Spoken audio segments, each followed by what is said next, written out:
Hello बच्चों, welcome to study vibe. और आज का टॉपिक है हमारा वेन डायग्राम का second part. Let's start the topic.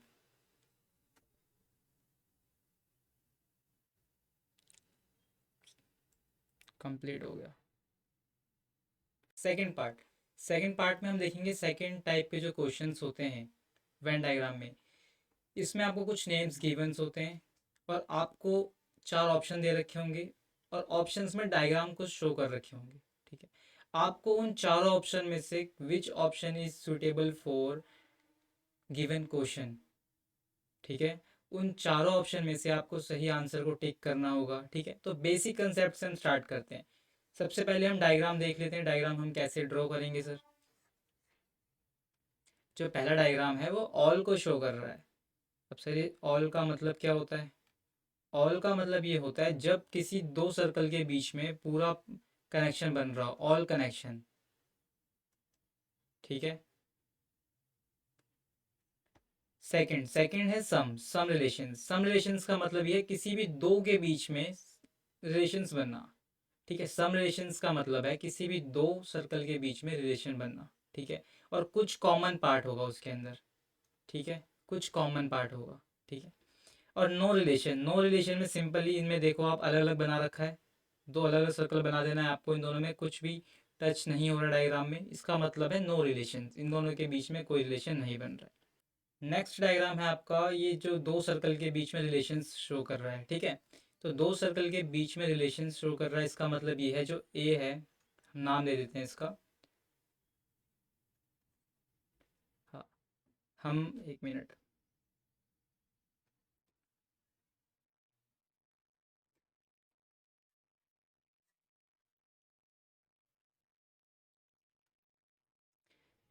Next diagram है हमारा। ये जो डायग्राम हमें क्या शो कर रहा है, हम नाम दे देते हैं। जैसे मान लो ये वन है, ये टू है। जो वन सर्कल है और टू सर्कल है, इन दोनों के बीच में कुछ कॉमन पार्ट है। इसका मतलब ये है जो ए, जो वन है, इसके जो कुछ पार्ट हैं वो टू भी होंगे, और टू के जो कुछ पार्ट हैं वो ए भी, नंबर वन भी होंगे। टू के जो कुछ पार्ट हैं वो वन भी होंगे। ठीक है। थर्ड थर्ड अब ये बहुत ज़्यादा कॉम्प्लिकेट लग रहा होगा फर्स्ट टाइम देखने में आपको, पर ये सिंपल है। इससे पहले डायग्राम में हमने देखा ये क्या कर रहा है, दो के बीच का रिलेशन बता रहा है हमको, राइट। अब जो नेक्स्ट डायग्राम है ये हमें बस तीन के बीच का रिलेशन बता रहा है। ठीक है, पहले रिलेशन में, पहले दो डायग्राम में क्या था, नाम दे देते हैं इसको भी, वन टू थ्री। पहले डायग्राम में आपने देखा कि नंबर वन जो है वो टू से कुछ कॉमन होगा। ठीक है, और टू जो है, टू का भी कुछ पार्ट ए से, वन से कॉमन होगा। अब तीन, जब तीन सर्कल्स आपस में कॉमन होंगे तो इसका मतलब होगा तीनों का आपस में कुछ ना कुछ कॉमन होगा। ठीक है, जो वन है उसका कुछ पार्ट कॉमन होगा थ्री से, थ्री का कुछ पार्ट टू से कॉमन होगा, टू का कुछ पार्ट वन से कॉमन होगा। अब हम क्वेश्चंस को अप्रोच करेंगे तो हमारी अंडरस्टैंडिंग थोड़ी और डेवलप हो जाएगी। ठीक है।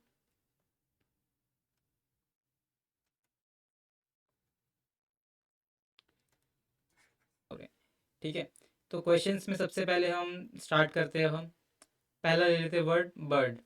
तो बर्ड के लिए हम एक सर्कल ड्रॉ करेंगे। ठीक है, बर्ड। नेक्स्ट क्या, फ्रूट। फ्रूट के लिए एक सर्कल ड्रॉ करेंगे हम। अब सर ये सर्कल हमने अलग अलग क्यों बनाया, हम ऐसे सर्कल भी तो बना सकते थे, ये सर्कल बना लेते सर। हमने अलग अलग क्यों बनाया? क्योंकि जो बर्ड्स है, बर्ड्स कभी भी फ्रूट्स होते हैं नहीं, बर्ड्स तो कुछ और है और ये फ्रूट्स कुछ और होते हैं। दोनों में कोई रिलेशंस होता है नहीं, नहीं होता। तो इसीलिए हमने दोनों को क्या कर रखा है, अलग अलग रखा हुआ है। इसीलिए जो अगर ये डायग्राम बनाते हैं आप, तो ये क्या शो कर रहा है, जो बर्ड्स है और फ्रूट है, इन दोनों में कुछ कॉमन है। क्या कॉमन है सर? क्या जो बर्ड्स है फ्रूट बन हो सकते हैं? नहीं हो सकते। इसीलिए ये डायग्राम गलत हो जाता। अब नेक्स्ट वर्ड देखो क्या है, मैंगो। जो मैंगो है वो फ्रूट्स होते हैं? हाँ सर, बिल्कुल होते हैं। तो हम फ्रूट के अंदर एक सर्कल बनाएंगे छोटा सा और लिख देंगे मैंगो। ठीक है, तो ये डायग्राम हमारा हो गया सही। नेक्स्ट क्वेश्चन स्टार्ट करते हैं हम, क्रिमिनल्स। सबसे पहले हम सर्कल बनाएंगे एक, सबसे पहले हम एक सर्कल ड्रॉ करेंगे क्रिमिनल्स के लिए। ये हमने किया क्रिमिनल्स के लिए, सी। अब बनाएंगे लॉयर्स। लॉयर्स के लिए हमने एक एल बनाया। सर आपने फिर से अलग अलग बना दिया। जो क्रिमिनल्स हैं, क्रिमिनल्स और लॉयर्स क्या कॉमन होते हैं? नहीं होते। क्रिमिनल्स एक अलग लोग होते हैं और लॉयर्स जो होते हैं वो अलग होते हैं, ठीक है, इसीलिए हमने अलग अलग बनाया है। पर ये जो बैंडिट्स है, बैंडिट्स का मतलब मे बी आपने नहीं सुना हो इस वर्ड का मतलब, इसका मतलब होता है डाकू या लुटेरे, ठीक है। जितने भी डाकू होते हैं वो क्रिमिनल्स ही तो होते हैं, राइट। तो इसमें किस में आएगा, क्रिमिनल्स में आएगा। नेक्स्ट क्वेश्चन, नेक्स्ट क्वेश्चन में देखेंगे हम पहले क्या, क्रिमिनल्स। जो क्रिमिनल्स होते हैं और जो लॉयर्स होते हैं वो दोनों ही अलग अलग होते हैं। तो दोनों के लिए हम सर्कल ड्रॉ करेंगे नो रिलेशंस का, दोनों के बीच में क्या है सर, नो रिलेशंस, ठीक है। ये क्रिमिनल्स, ये लॉयर्स। अब ये बैंडिट्स क्या होते हैं सर, ये तो डाकू होते हैं। तो डाकू क्या होते हैं, क्रिमिनल्स होते हैं, लॉयर्स होते हैं? सर क्रिमिनल्स होते हैं, सिंपल सी बात है ये तो, बस सिंपल, ठीक है। राइप और मैंगोज बास्केट। राइप, राइप का मतलब होता है कि जो खराब हो जाते हैं, सड़ जाते हैं फल, ठीक है। अब देखो पहले हम मैंगो को ड्रॉ करते हैं, ठीक है, मैंगो, ठीक है। अब सर आपने सेकंड क्यों बनाया, सेकंड क्यों चुना, फर्स्ट क्यों नहीं किया? चलो फर्स्ट बना लेते हैं पहले। डायग्राम सेम ही बनेगा चाहे आप फर्स्ट लो या सेकंड लो, ठीक है। चलो फर्स्ट ले लेते हैं पहले, राइप। तो हमने राइप के लिए एक सर्कल बना लिया। ये क्या है, सड़े हुए फल, ठीक है, या फिर कोई भी ख़राब चीज़, तो राइप मान लेते हैं, ठीक है। अब मैंगोस, अब जो मैंगोस होते हैं वो कुछ जो मैंगोस होते हैं वो ख़राब भी होते हैं, ठीक है। तो ख़राब कुछ होते हैं, सभी तो नहीं होते ना, कुछ हो भी सकते हैं कुछ नहीं भी हो सकते हैं, पॉसिबिलिटीज़ है। जब भी पॉसिबिलिटीज़ बने, कुछ हो भी सकती है नहीं भी हो सकते, जब 50% चांस बने जब भी, ठीक है। 50% चांस है सर, हो भी सकते हैं नहीं भी हो सकते। तो हम इस बनाएंगे सम वाला डायग्राम, ठीक है, सम रिलेशंस का डायग्राम शो करेंगे। नेक्स्ट है हमारा बास्केट। अब बास्केट जो है ना तो वो मैंगो होता है सर, ना तो बास्केट, तो ना तो फ्रूट है कोई, और ना ही बास्केट कोई रीप है, सड़ता हो तो नहीं देखा सर हमने बास्केट को, तो बास्केट क्या होगा सर, अलग,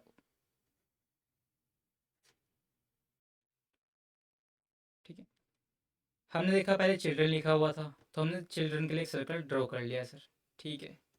चलो चिल्ड्रन लिख लिया हमने यहाँ पे। नेक्स्ट लिखा नोटी। सर कुछ चिल्ड्रन नोटी हो भी सकते हैं नहीं भी हो सकते, ठीक है। तो कुछ जब भी बने हमारी 50% पॉसिबिलिटी, तो कुछ नोटी है, ठीक है।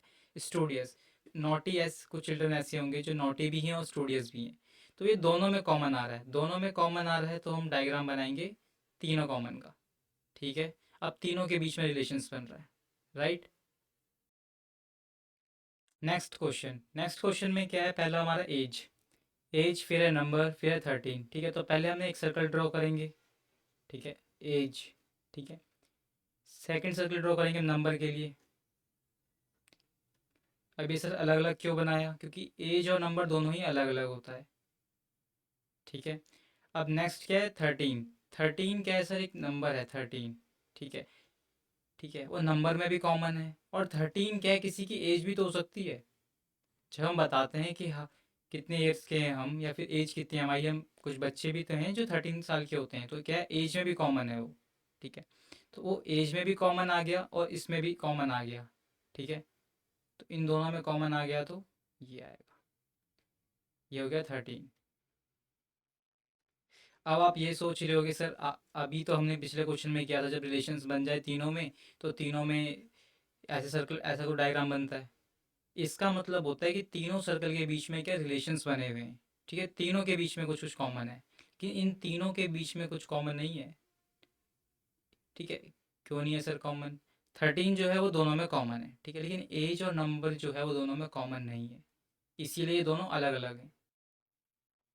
नेक्स्ट क्वेश्चन, नेक्स्ट क्वेश्चन में पहले बस pen, pencil, stationery. Simple question है ये तो आप कर लोगे। देखो पहले हम लिखते हैं पेन के लिए सर्कल बनाते हैं हम, ये सर्कल बनाया हमने एक पेन के लिए, एक सर्कल बनाया हमने सर पेंसिल के लिए, ठीक है। अब आप एक बात बताओ, जब आप स्टेशनरी के शॉप पे जाते हो, ठीक है, तो वहाँ से आप पेन भी ले सकते हो और वहाँ से आप पेंसिल भी ले सकते हो, है ना। तो स्टेशनरी के शॉप पे हमें दोनों मिल जाते हैं, ठीक है, इसीलिए ये डायग्राम बनेगा। Next question, country, state and continents, country, states and continents, right, country, states and continent. पहले हमने क्या किया सर, स्टार्टिंग से स्टार्ट करते हैं। हमने एक कंट्री बना लिया, चलो सर ये कंट्री है, ठीक है। अब कंट्री में क्या स्टेट्स होते हैं? बिल्कुल होते हैं सर। इंडिया एक स्टेट्स है, इसके अंदर दिल्ली, उत्तर प्रदेश, उत्तराखंड, ये सब क्या स्टेट्स ही तो है सर, ठीक है। कंट्री है, कंट्री में स्टेट्स आ गया, ठीक है। कॉन्टिनेंट, अब कॉन्टिनेंट क्या है? कॉन्टिनेंट किस पूरे के अंदर आता है, ठीक है, कॉन्टिनेंट। कंट्री है, कंट्री किसके अंदर आता है? कॉन्टिनेंट्स के अंदर ही तो आता है। पहले एक बड़ा कॉन्टिनेंट्स होता है, ठीक है, जैसे एशिया, एशिया के अंदर है कंट्री इंडिया, और इंडिया के अंदर स्टेट्स है दिल्ली, ठीक है। वैसे ही ये क्या कॉन्टिनेंट्स, एक कंट्री और state. Table, chair and stool, हमने पहले टेबल बनाया सर एक, ठीक है। फिर हमने बनाया चेयर, चेयर के लिए एक सर्कल बना लिया। अब ये दोनों सर अलग अलग होती है, हमें पता है ये बात, ठीक है। तो इसीलिए हमने क्या किया, अलग अलग बनाया सर्कल। स्टूल, अब स्टूल जो है क्या वो टेबल होता है? सर क्या बात कर रहे हो आप, नहीं होता है ऐसा कुछ। चेयर, चेयर स्टूल होता है? सर चेयर स्टूल होगा तो स्टूल नहीं बोलेंगे उसको, दोनों अलग अलग चीज़ें होती है ना, ठीक है। तो ये क्या है, दोनों में कॉमन नहीं है, तो नो रिलेशंस। समझ आ गया आपको? Iron, metal, mercury, iron, metal, mercury. हमने पहले बनाया आयरन, फिर बनाया हमने एक मेटल, ठीक है। अब ये दोनों अलग अलग होता है, ठीक है। कुछ खतरनाक बच्चे होंगे जो इन दोनों को एक कर देंगे, इनमें भी रिलेशन बना देंगे सर। मरकरी भी सर कुछ, हाँ सर आयरन मरकरी तो होती है थोड़ी बहुत, है ना, खतरनाक बच्चे हैं बहुत। मेटल, अब मेटल क्या है, देखो सर आयरन जो है वही मेटल में आता है, और मरकरी जो है वो भी मेटल का ही एक मेटल में ही आता है, राइट। आयरन जो है वही मेटल में आता है, और जो मरकरी है वो भी मेटल में आता है, इसीलिए दोनों किसके अंदर कॉमन आ गए, दोनों किसके अंदर आते हैं, मेटल के अंदर। इसीलिए ये डायग्राम बनेगा इसके लिए, ठीक है। अब कुछ बच्चों का सर डाउट होगा, आपने स्टार्टिंग में बताया हमें कि पेपर में सर ऐसे 3 वर्ड्स आएंगे या फिर कोई भी 3 वर्ड्स आएंगे रैंडम, उसमें हमें एक डायग्राम बनाना होगा और 4 ऑप्शन दे रखा होगा सर हमें, है ना। सर आपने तो कहा था स्टार्टिंग में, तो आपने कहा था सर ऑप्शन दे रखा होगा ए बी सी और डी, लेकिन सर आपने इसमें किसी में भी ऑप्शन बताया ही नहीं, है ना।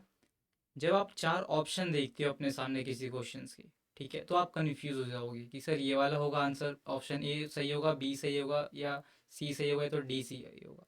जब बिना ऑप्शंस के आप डायग्राम क्रिएट कर रहे हो, ठीक है, तो यकीन मानो आप सिर्फ 10 सेकेंड लोगे, 5 सेकेंड लोगे, आप आराम से टिक करके आ जाओगे आंसर, ठीक है। और जितना करवाया इससे ज़्यादा टफ नहीं आएगा पेपर में, ठीक है। ये एग्ज़ाम्स के ही बेस्ड क्वेश्चंस हैं, तो ट्राई करो इनको री वॉच करने की, अगर आपको समझ नहीं आया है तो। सर प्रैक्टिस, है ना, आपने इसको वॉच तो कर लिया, पर नए क्वेश्चंस की प्रैक्टिस कहाँ से करोगे आप, राइट। तो नए क्वेश्चंस की प्रैक्टिस कहाँ से करोगे आप, ये रहा आपके लिए होमवर्क। इसीलिए मैं होमवर्क के लिए क्वेश्चंस लेके आया हूँ आपके लिए 6 क्वेश्चंस, ये होमवर्क होने वाला है आपका, ठीक है। होमवर्क में आपको इन 6 क्वेश्चंस को नोट डाउन करना है, ठीक है। इन क्वेश्चंस को खुद से क्रिएट करने की कोशिश करना है, ठीक है। सिंपल है, जैसे मैंने बताया था आपको, पहले एक वर्ड चुनना है, फिर उसको सर्कल बनाना है, फिर सेकंड लिखना है, फिर चेक करना है इसमें रिलेशंस तो नहीं है कुछ, सम रिलेशंस तो नहीं है, या फिर नो रिलेशंस है, फिर मैन। फिर अगला आपको थर्ड वर्ड देखना है, फिर थर्ड वर्ड में भी रिलेशंस चेक करना है, दोनों के अंदर कॉमन आ रहा है तो सम वाला, तीनों में अलग आ रहा है तो अलग वाला बनाएंगे, ठीक है। फिर आपको थर्ड, एज इट इज़ आपको थर्ड वाला चुनना है, फिर थर्ड में भी रिलेशन चेक करना है इनके बीच में, कि इनके बीच में क्या रिलेशंस आ रहा है, राइट।